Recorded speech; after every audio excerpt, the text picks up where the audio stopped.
Hello friends, hi అండి. అందరూ ఎలా ఉన్నారండి? బాగున్నారా? అందరూ బాగుండాలి, అందులో నేను ఉండాలి. ఓకే ఫ్రెండ్స్, మ్యాటర్కి వచ్చేద్దాం. ఈ రోజు మనం కాకినాడలో ఉన్నటువంటి కుంభం శాఖానికి వచ్చామండి.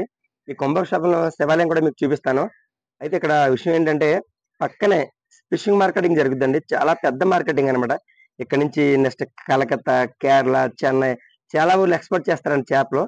నేను అక్కడ ఒక ఆయన అడిగానండి, బోట్ ఆయన అడిగాను, అన్న ఏంటి అసలు మీ యొక్క అంటే సముద్రంలోకి వెళ్తారు కదా, ఎన్ని రోజులకి వెళ్ళి వస్తుంటారో ఏంటి అని అడిగానండి. అడిగితే ఆయన ఒక్కొక్కరు అయితే 30 రోజులు ఉంటారన్న, ఒక్కొక్కరు అయితే 15 రోజులకి తిరిగి వచ్చేస్తారని చెప్పేసి అన్నారు.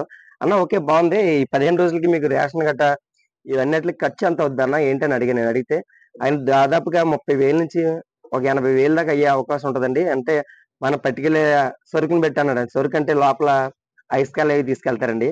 ఆ పట్టిన చేప పాడవకుండా ఐస్ తీసుకెళ్తారు ఇక్కడ నుంచి. ఒక క్యాన్ వెయిట్ వచ్చి దగ్గర దగ్గరగా 150 కేజీలు కూడా ఉంటుందని చెప్పేసి అన్నారు ఆయన. అందుకోసం మాకు దగ్గర దగ్గర 30,000 నుంచి 50,000, 80,000, ₹1,00,000 కూడా అవ్వచ్చండి. అప్పుడు పరిస్థితిని బట్టి మేము పట్టుకెళ్ళే సరుకుని బట్టి ఆ కాస్ట్ ఏర్పడద్దని చెప్పేసి అన్నారండి ఆయన. ఇంకో విషయం ఏంటంటే, వీళ్ళు నిజంగా చాలా గ్రేట్ అండి బాబు వీళ్ళు. ఎందుకంటే సముద్రంలో 15 రోజులు, నెల రోజులు ఉండడం అంటే మామూలు విషయం కాదు. అంటే వాళ్ళకి అలవాటు అయిపోయి ఉండొచ్చు. మలాంటి వాళ్ళకి అవన్నీ కొంచెం చాలా గ్రేట్ గా అనిపిస్తుంది కదా, అదనమాట. ఓకే ఫ్రెండ్స్, నేను ఇక్కడి నుంచి మీకు ఈ శివాలయం చూపించిన తర్వాత ఫిష్ మార్కెటింగ్ చూపిస్తాను. మొత్తం A to Z అన్ని కూడా, అక్కడ బోట్లు ఏంటి, ఆ చేపలు ఏంటి, ఆ చేపలు వాళ్ళు పాడే పాట విధానం ఏంటి, అవన్నీ కూడా మీకు 1 by 1 మీకు అన్ని చూపిస్తాను. నడుండి ఫ్రెండ్స్, వెళ్ళి చూద్దాం ఒకసారి. Okay, thank you friends. ఇంకో విషయం ఫ్రెండ్స్, నేను చెప్పడం మర్చిపోయాను. ఇప్పటివరకు మన ఛానల్ ఎవరైనా సబ్స్క్రైబ్ చేసుకోకపోతే మై రామ్ లాగ్స్ అండి, ఛానల్ సబ్స్క్రైబ్ చేసుకోండి, లైక్ చేయండి, షేర్ చేయండి. ఓకే ఫ్రెండ్స్, అంటే మీరు నాకు సపోర్ట్ చేస్తే ఇంకా ఇలాంటి వీడియోలు చేయడానికి నాకు ఇంకా ఇంట్రెస్టింగ్ గా ఉంటుంది. ఓకే ఫ్రెండ్స్, నేను చూద్దాం. దగ్గర ఉన్న గుడి అన్నమాట అండి ఇది, రావణ బ్రహ్మ అన్నమాట. నిజంగా రావణ బ్రహ్మకి ఎక్కడ విగ్రహాలు కానీ అలాగే టెంపుల్స్ అంటూ ఎక్కడ కనిపించవు మనకి మన ఏరియాలో. అలా తమిళనాడు సైడ్ అయితే ఎక్కువగా ఉంటాయంట, మనకైతే ఆంధ్ర సైడ్ అయితే రావణ బ్రహ్మకి అంటూ గుడి అంటే ఏముండదు. ఓకే, ఇది దీన్నే కుంభాభిషేకం అంటారండి. ఒకసారి నన్ను చూద్దాం. మనం లోపలికి అయితే వచ్చాం, ఒకసారి మీరు చూపిస్తాను చూడండి, మొత్తం A to Z అన్ని కూడా. ఫ్రెండ్స్, మనం కుంభాభిషేకం లోపలికి వచ్చామండి. నడండి ఒకసారి మీకు అన్ని చూపిస్తాను. లోపల ఉన్నటువంటి గుళ్ళు అన్నమాట ఇవన్నీ కూడా చాలా బాగున్నాయి కదా ఫ్రెండ్స్. చూడండి ఫ్రెండ్స్, లోపల ఎంత పెద్ద నంది విగ్రహం ఉందో చూడండి. సూపర్ అన్నమాట, దుర్గమ్మ టెంపుల్ అన్నమాట ఇది. చూడండి చాలా బాగుంది. లోపల అయితే ఎవరో లేరు, మరి ఎవరైనా ఉంటే ఈ గుడి యొక్క విశేషాలు ఏంటనేది కనుక్కుందాం మనం. ఓకే ఫ్రెండ్స్, ప్రజెంట్ మీకు బయట చూపించాను. అంటే శివాలయం లోపలికి వెళ్దాం ఒకసారి. అభిషేకంలో ఉన్నటువంటి గుళ్ళు అండి ఇవన్నీ కూడా మీకు చూపిస్తాను. ఓకే ఫ్రెండ్స్, లోపల చూశారు కదా. ఓకే, ఇప్పుడు మనం ఫిషింగ్ మార్కెటింగ్ చూడడానికి వెళ్దాం రండి ఒకసారి. చాలా బాగుంటది అనమాట, మీకు మొత్తం అని చూపిస్తాను మీకు నేను.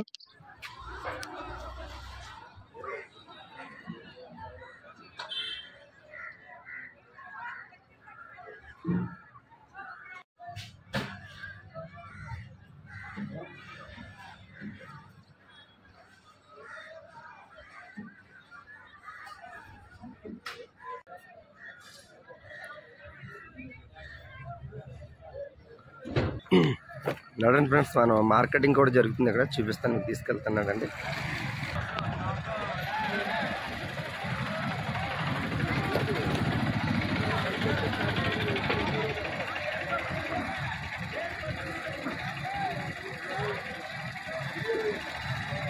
సన్ రైజ్ అదిరిపోయింది ఫ్రెండ్స్, చూడండి.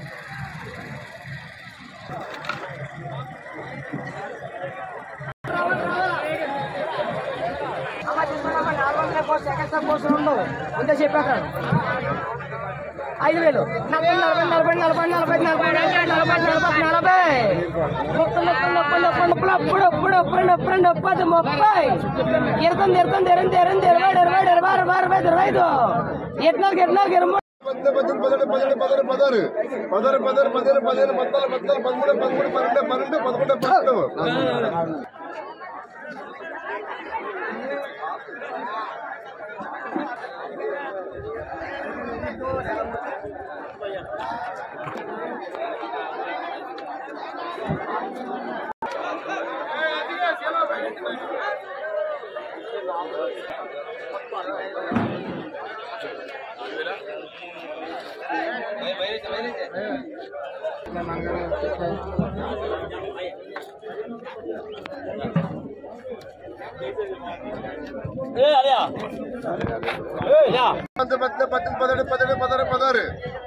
హలో ఫ్రెండ్స్, మనం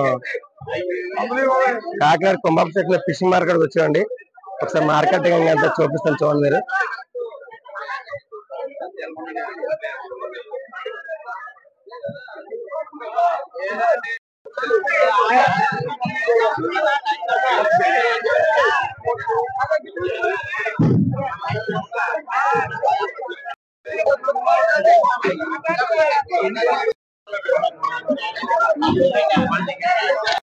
ఓకే ఫ్రెండ్స్, చూడండి మొత్తం ఫిషింగ్ మార్కెటింగ్ అనమాట. మన కాకినాడలో కుంభంశెట్టి దగ్గర ఉన్న ఫిషింగ్ మార్కెట్ ఇదంతానే.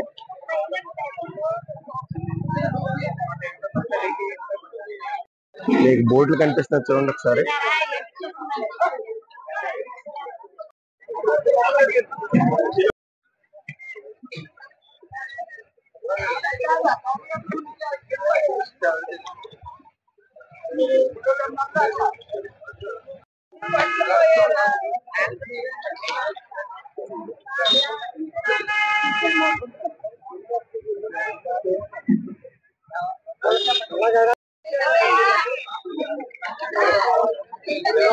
చూద్దాం అండి ఒకసారి. వీళ్ళందరూ చిన్న చిన్న బోట్లు అనమాట.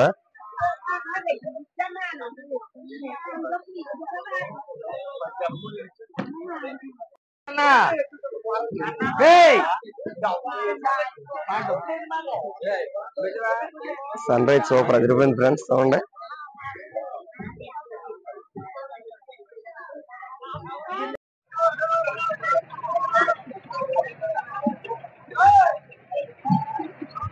ఫ్రెండ్స్, మనం యాక్చువల్ గా ఇప్పుడు కుంభంశెట్టి దగ్గరికి వచ్చాం. మన కాకినాడ కుంభంశెట్టి దగ్గరికి ఫిషింగ్ ఏరియా అనమాట ఇదంతానే. చూడండి వీళ్ళు వేటకెళ్ళి వచ్చారంట.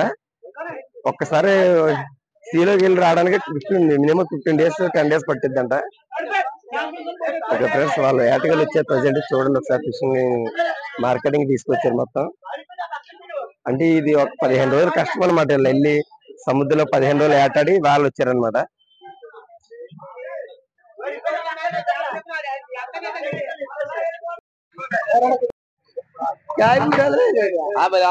ఎక్కువ చాలా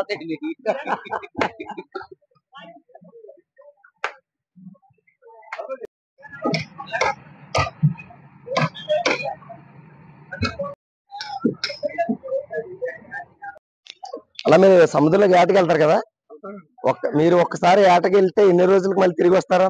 10 రోజులు 15 రోజులు పడుతుంది. 11 రోజులు 12 రోజులు పడుతుంది. అంతా బోట్లోనే 15 రోజులకు సంబంధించిన కిరాణా మొత్తం రేషన్ 20,000 30,000. రేషన్కి 20,000 30,000 ఉందా? ఎంతమంది వెళ్తారన్న మీరు మొత్తం వేటకి? 10 మంది వెళ్తాం. 10 మంది 11 మంది వెళ్తాం. ఓకే, ఈ 10 మంది తగ్గడగా రేషన్ పట్టుకుని వెళ్ళిపోతారు. మొత్తం షీలోకి వెళ్ళి రావడానికి 15 రోజులు పట్టింది. 15 రోజులు పడుతుంది. 15 రోజులు పట్టింది. ఈ 15 రోజులు చేప పట్టుకున్న స్టోరేజ్ మరి లోపల ఐస్ ఐస్ 70 కానీ 50 కానీ వెళ్తాం. ఓహో, 70-50 క్యాన్లు పట్టుకెళ్తారా?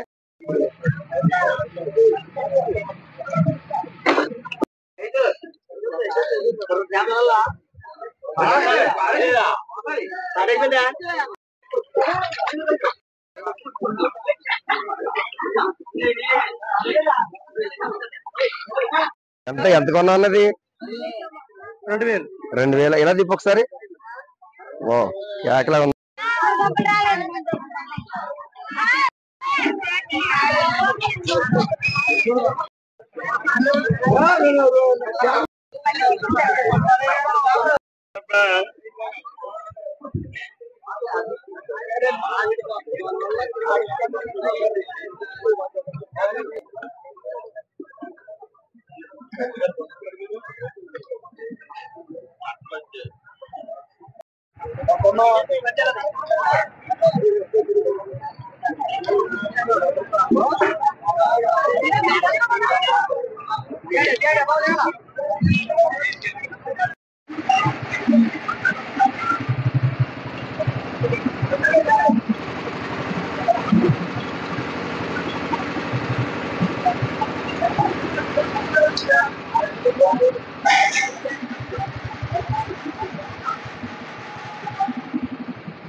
చూడన్నా ఇక టేక్ అంటే ఇదైతే చేప చాలా బాగుంది అన్న. ఒకసారి మీరు సముద్రంలోకి ఎన్ని రోజులు పడుతుంది ఎన్ని రావడానికి ఒకసారి చెప్పనా?